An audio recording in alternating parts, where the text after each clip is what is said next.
Hey guys, welcome back. I'm Epokk and I've got a new Daring Quest Builders 2 build for you guys. So in my last video I was talking about how I was doing a traditional Japanese house, and actually I kind of took a break from that because I just noticed how lonely my NPCs were, or well, not lonely, kind of miserable, because they had nowhere to go in the steppes and neither in the gardens because of my treehouse village. So I kind of decided to make my own little buildertopia just to give them a place to live. So let me just show you guys. I'm just a little bit stuck in photo mode. That's the reason that you can see. So I made this large complex, and I'll just give you the grand tour, but just wanted to show you guys quickly view from the sky. Now, okay, so now let's just land.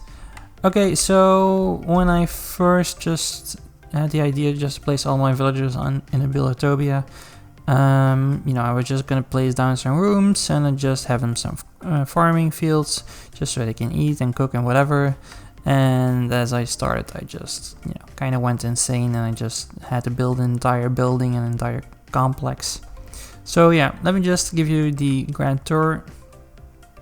Now let me just quickly slap the bell, and then we can, it's gonna be a little bit more neat and eat a little bit. So yeah, these are all my little NPCs that are living here.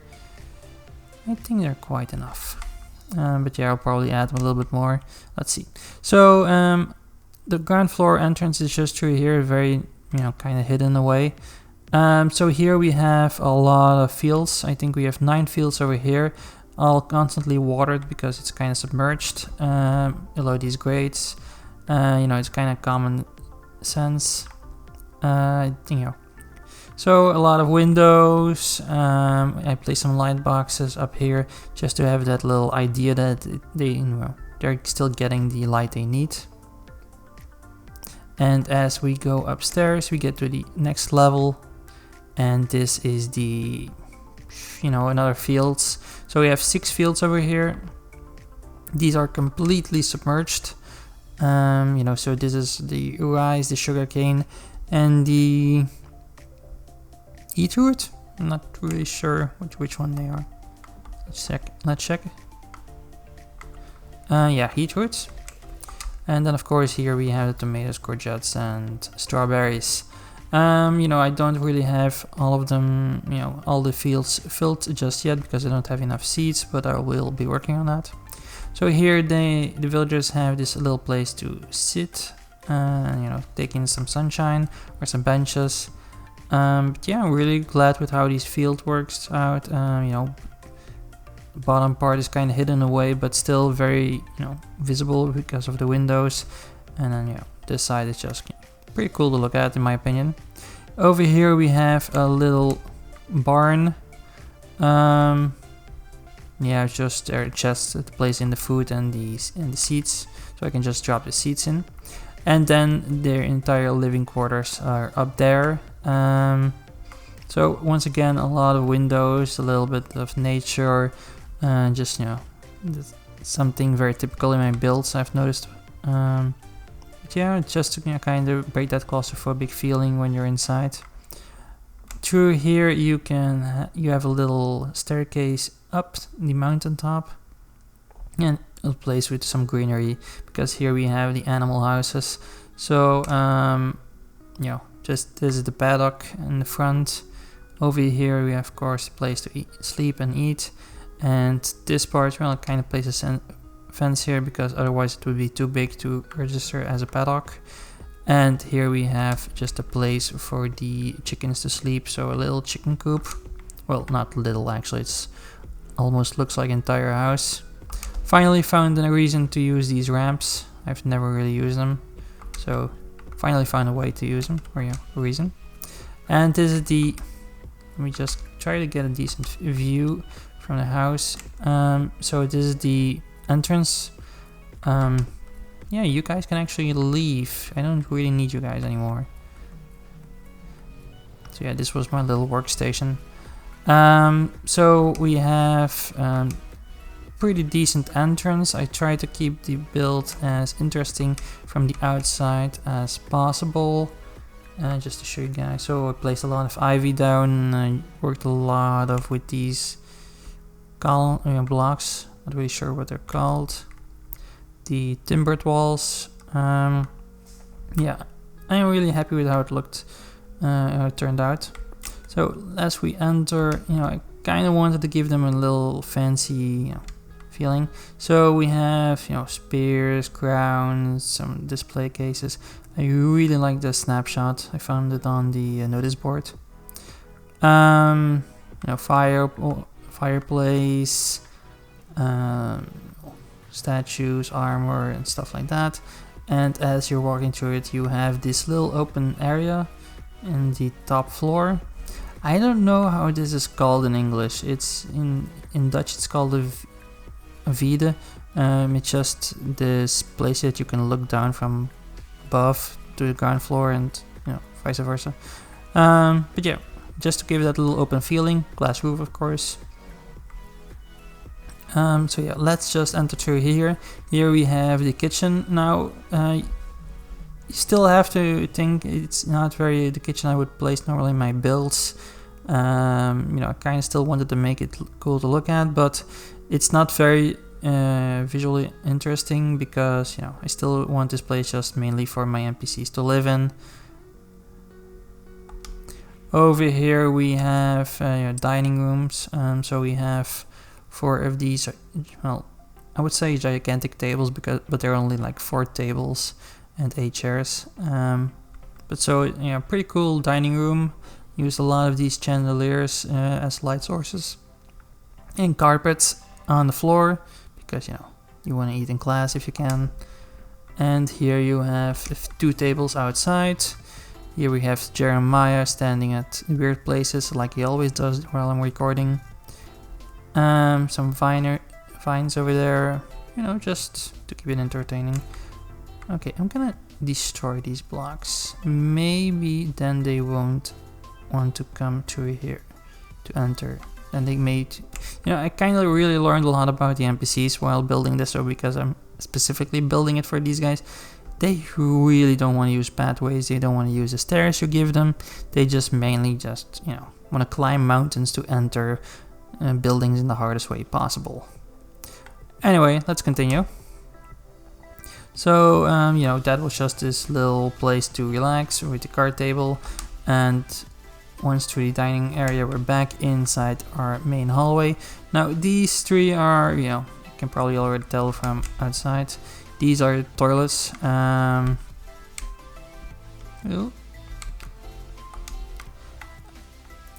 So we have 3 toilets. And they're always, you constantly have lines around here when it hits like 6 PM or whatever. Here once again, windows to the outside, so you can watch the sea, the nature, and stuff like that. And through here we have the baiting areas. So let's just go through here first. Here we have the changing room. Well, this woman will judge you as you're undressing. So an ordinary changing room, they have all kinds of costumes inside, so they kind of can choose whatever they want to wear. I don't know. So here we have a shower room. Everything is visible. If you want to hide away, you can hide behind here to change. But and above we have, well, that's a mermaid statue. I will show that a little bit better in a second. But you can also see the fish swimming above you. And over here we have a sauna. So yeah, some bathing stools, towels, a spa to sit in if you want, and you can stare outside. And you can just look outside and enjoy the view. Yeah, I really like using these windows. I know you have the connecting window if you want a massive window, but I kind of feel like these little squares, it just gives that more, reality feeling. It feels more real in my opinion. And by the way, as you're sitting here and looking outside, you can also see people swimming above you. Kind of did the same thing in my pyramid build. I'll leave a link in the top right corner right about now if you want to check that out. And then let's go upstairs. I really like how this hallway turned out. At the first, when I was first building it, I was like, damn, this is gonna take way too much space and it's gonna lose so much space. But actually, just by following the mountain range in this little L-shaped, you know, I kind of feel like I actually managed to pull off to use everything they need to place it inside the building, but also have this pretty cool hallway. I'm really happy with how this turned out. Now let's just go up the stairs. Seriously, you can choose what to wear and you wear a dress. Okay.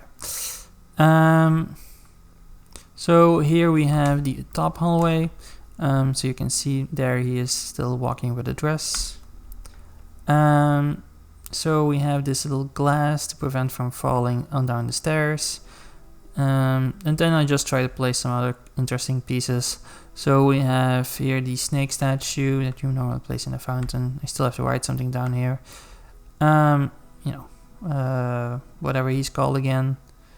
Here we have some dragons and some swords, just to kind of try to keep it interesting. And of course the little glass roof.